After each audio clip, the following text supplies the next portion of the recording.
Baik, assalamualaikum warahmatullahi wabarakatuh. Di sini saya Syarul Mustafa akan menjelaskan sedikit peristiwa tentang Perang Salib. Perang Salib merupakan perang yang pernah terjadi antara orang-orang Muslim dan Kristen pada masa lalu. Perang tersebut disebut Perang Salib yang diklaim orang Kristen sebagai perang suci karena ekspedisi militer Kristen. Maka tanda salib sebagai atribut nomor satu dan simbol perang suci dalam menyerang Islam.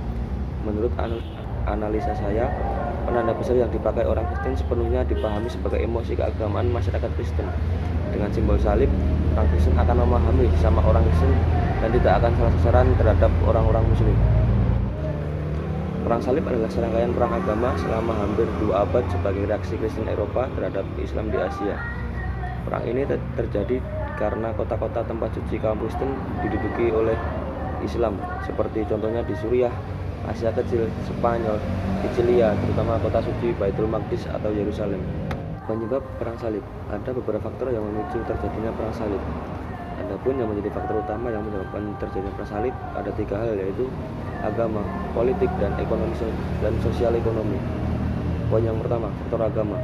Sejak dinasti Saljuk merebut Baitul Maqdis dari tangan dinasti Fatimiyah pada tahun 1070 Masehi, pihak Kristen masih tidak bebas lagi menunaikan ibadah ke sana karena penguasa Saljuk menetapkan sejumlah peraturan yang dianggap mempersulit mereka yang hendak melaksanakan ibadah ke Baitul Maqdis. Umat Kristen merasa perlakuan aparat penguasa dinasti Saljuk sangat berbeda dari para penguasa Islam lainnya yang pernah berkuasa di wilayah itu sebelumnya. Yang kedua, poin B, faktor politik. Ketika itu dinasti Saljuk di Asia Kecil sedang mengalami perpecahan.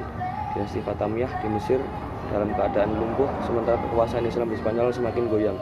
Situasi yang demikian mendorong para penguasa Kristen di Eropa untuk merebut satu persatu daerah kekuasaan Islam seperti dinasti kecil di Edessa dan Baitul Maqdis. Poin yang C, faktor sosial ekonomi. Stratifikasi sosial masyarakat Eropa ketika itu terjadi dari 3 kelompok, yaitu kaum gereja, kaum bangsawan, serta ksatria dan rakyat jelata. Meskipun merupakan mayoritas dalam masyarakat, kelompok yang terakhir ini menempati kelas yang paling rendah. Kehidupan mereka sangat tertindas dan terhina. Oleh karena itu mereka dimobilisasi oleh para pihak-pihak gereja untuk mengambil bagian dalam perang salib dengan janji akan memberikan kebebasan dan kesejahteraan yang lebih baik apabila perang dapat dimenangkan. Mereka menyambut seruan itu secara spontan dan melibatkan diri dalam perang tersebut. Proses terjadinya perang salib. Setelah saya membaca berbagai sumber bahwa perang salib dapat dibagi menjadi 3 periode, yaitu pertama periode penaklukan, yang kedua periode reaksi orang-orang Islam, yang ketiga periode perang-perang saudara. Bisa saya sebutkan sedikit untuk penjelasannya, yaitu yang pertama perang periode penaklukan yang terjadi dalam waktu 1096 sampai 1144 Masehi. Pada musim semi tahun 1995 Masehi, 150 orang Eropa, sebagian besar bangsawan Prancis dan Norman, berangkat menuju Konstantinopel kemudian ke Palestina. Tentara salib ini memperoleh kemenangan besar dan berhasil menaklukkan beberapa kota, misalnya pada tanggal 18 Juni 1097 Masehi mereka berhasil melakukan Nicea dan menguasai Reha, Edessa, dan mendirikan kerajaan Latin satu dengan Baldwin sebagai raja.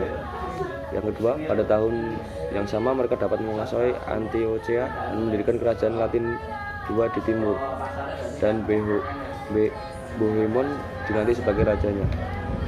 Yang ketiga, mereka juga berhasil menduduki Baitul Maqdis pada tanggal 15 Juli 1099 Masehi dan mendirikan kerajaan Latin III dengan rajanya Godfrey.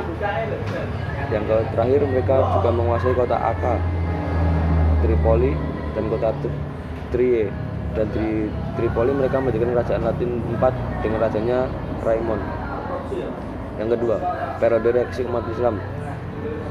Pada tahun 1147 sampai 1179 Masehi, tentara salib yang dipimpin oleh Raja Louis VII dari Prancis, Kaisar Murat dari Jerman, dan Putra Roger dari Sisilia menyambut kedatangan angkatan kedua Salibiyah. Dalam pasukan Islam muncullah pahlawan Nuruddin Yanki putra Imanuddin Janki dan tentara salib II tidak dapat berbuat banyak, bahkan di mana-mana dapat dikalahkan. Di Mesir, peperangan salib ini melahirkan pahlawan yang termasyhur, namanya ialah Sultan Salahuddin Al-Ayyubi.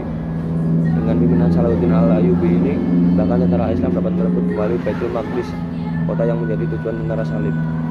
Periode yang ketiga yaitu perang saudara kecil-kecilan atau periode kehancuran pasukan salib. Disebut perang saudara kecil-kecilan atau periode ini sudah dikenal disemangati ambisi politik untuk memperoleh kekuasaan dan sesuatu yang bersifat materi daripada motivasi keagamaan. Baik, itulah sedikit review dari saya tentang perang salib. Jika ada salah dan salah kata, saya mohon maaf yang sebesar-besarnya.